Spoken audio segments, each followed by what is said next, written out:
you remember the last time we got a fast-paced movement shooter with unique abilities and innovative gameplay that randomly dropped out of nowhere and took everyone by storm? Because I can. That game is The Finals. Surprising everyone with its sudden release on December 7th, 2023, The Finals launched to soaring numbers, peaking over 240,000 concurrent players in the first day on Steam alone. And since then, it's yet to drop out of the top 5 most played games on the platform, overshadowing games like GTA 5, Rust, and Apex Legends. Apex sat on its throne as the king of mainstream movement shooters uncontested for nearly 5 years, and in that time, the devs got lazy. With such a strong foundation, players could hardly get the same satisfaction of sliding, strafing, and wall bouncing from any other multiplayer FPS on the market. So despite Apex's flaws, players always seem to come back, until they didn't. Update after update, patch after patch, players began to realize just how stale and uninventive the game had become over the years. What once felt like a fresh, innovative take on the BR genre now feels like a hollow shell of its former self. But just as movement enthusiasts were starting to give up hope and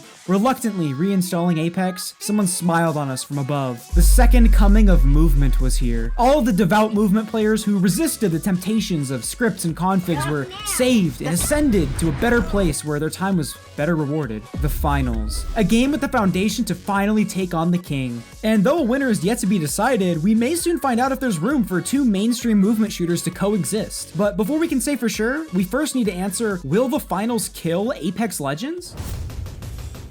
I'm sure you've seen plenty of people talking about Apex dying because it seems like it's the only Apex console that gets views anymore, but also because it seems like it's actually true this time. Before now, people would say, "It's been a good run, Apex is finally dead," just for it to reach new heights only a few months later. But now, things are different. With tons of major issues like SBMM being so overtuned, the game is borderline unplayable unless you haven't seen the sun in 2 months, Apex seems to really be in trouble this time. I mean, who knows, we could all be surprised and see the cycle repeat once again, but it would have to be a comeback bigger than ever before. The only thing down bad more than Apex right now is you, specifically watching this video. And since everyone's having such a hard time competing with the gigasweats, what if I told you there's a way to catch up to them and not be down bad at the same time? How, you might be asking? Gamer subs. Wait, before you skip this, free stuff, there's free stuff. No joke, no joke. I'm sure you've all heard of gamer subs, and you know they have actually amazing tasting energy drinks, unless you don't because you haven't tried it. And in that case, they were nice enough to offer free sample packs with free shipping to everyone watching this video in the first 24 hours. I've been drinking gamer subs for a few months now, and let me tell you, this stuff is miles better than any other energy drinks I've tried in the past. I'm a super big fan of the lean flavor with our boy Joey on the front. Would highly recommend. Mix that with some water and lemonade or Sprite and fuck. Oh, and I mentioned it could help you with being down bad. Yeah, they also have a huge selection of cups that are aesthetically pleasing, and you can even get one for free if you buy certain tubs. If you wanted to buy some for yourself, make sure to use the code Devskoi or check out the link in the description to get 10% off. It'd be a big benefit to us both because now you'll be locked in so those gigasweats seem like shitters and you'd be supporting the channel. They've got a Christmas sale going on right about now, and it'd make a great gift for any gamer friends or non-gamer friends who like big things. I'd love for you guys to get in on it, so make sure to use the link in the description to try some absolutely free for the first 24 hours and get 10% off your order. Now let's get back to it. Despite Apex receiving the most playable content it's ever gotten in such a short period of time, viewership is the lowest it's ever been. And it's been on a steady decline for the past 3 months. The new content did nothing to bring those numbers back up. I don't know if you've noticed recently, but if you go to pretty much any Apex YouTuber's channel, I promise you their best performing video in the past couple of months is not about Apex, despite that being their main game. And I'm no exception. So that leaves us with 2 possibilities. Either all the Apex content creators right now are shit, or people are just tired of Apex as a whole. And well, both of those might very well be the case. But once again, it's not as simple as that. With Apex viewership on both Twitch and YouTube being the lowest it's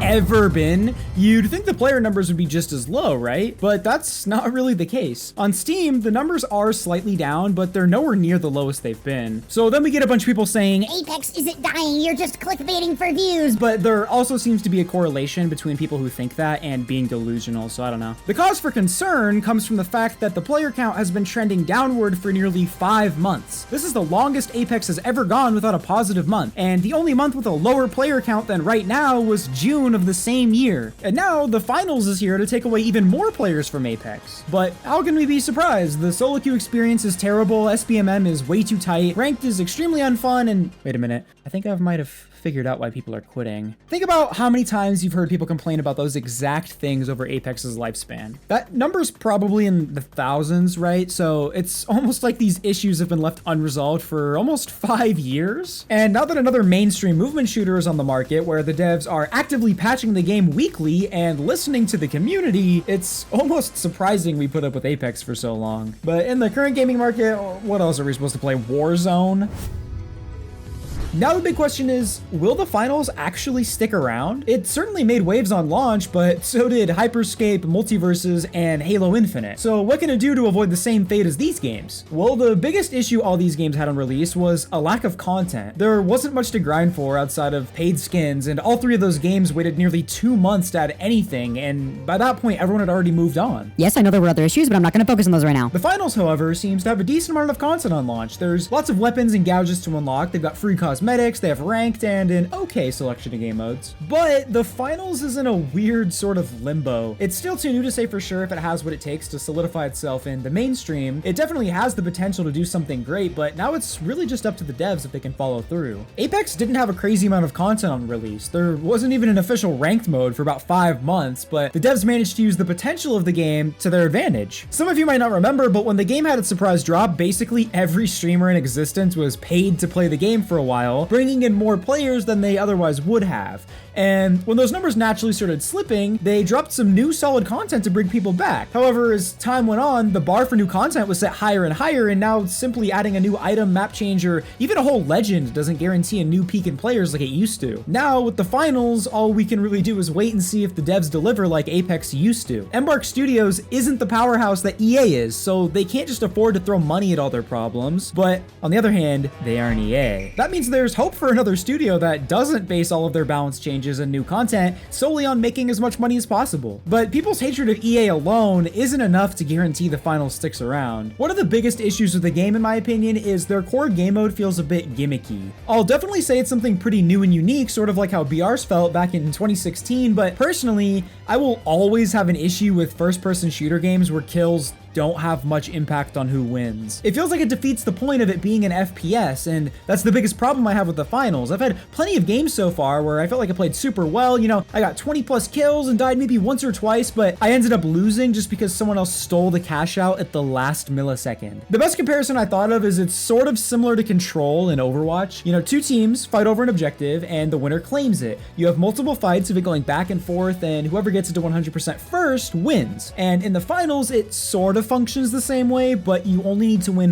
1 fight to win the whole game. You can get shit on over and over and over and over, but get lucky and win the last fight and suddenly you win the whole game. Going back to the Overwatch analogy, it's like if one team defends the objective all the way to 99% and then loses that one last fight, they suddenly lose the whole game despite dominating 99% of the match. Like, that doesn't make sense, right? A much better system, in my opinion, would be when a team starts a cash out, the money is progressively given to the team holding it until it's stolen. So if you hold the cash out for half the time, you still get half the money, even if someone claimed it halfway through. And maybe whoever claims it at the end gets a little bit of extra cash or something. With the way it is now, it's not even worth fighting into the last 20 seconds or so of the cash out. Not to mention how the value of it goes up as the game goes on. So even if you get the first 2, you can still lose to whoever claims the last cash out. Now, I'm not saying I think all FPS games should just be a big team deathmatch, but I'm saying the team with the most kills should usually be the winner. A great example is Counter-Strike or Valorant. Kills aren't the main objective, but they do give your team a solid advantage, and 9 times out of 10, whoever has more kills wins. I think a lot of the people who are against the sentiment are super competitive players that forgot the main point of video games is to be fun because they're so used to being angry while playing. For most people, fighting is the most fun part, not just playing the objective, which is why you often have the issue of no one playing the objective. And Apex has the same problem. With this lame placement-centered meta, there's so much boring downtime of avoiding everyone you come across for the first 10 minutes of the game, and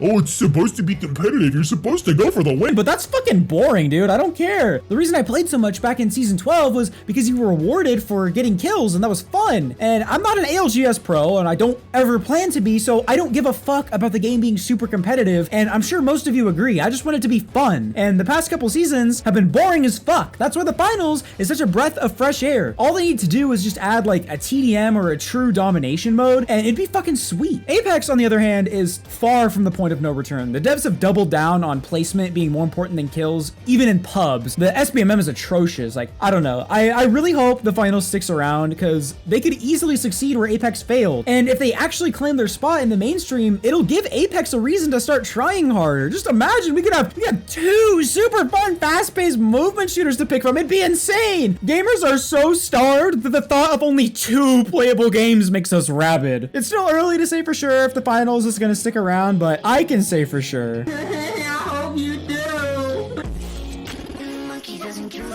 If you enjoyed this video, you should check out this other one because the algorithm loves that and it would make Daddy Devskoi very happy. Love you. Bye.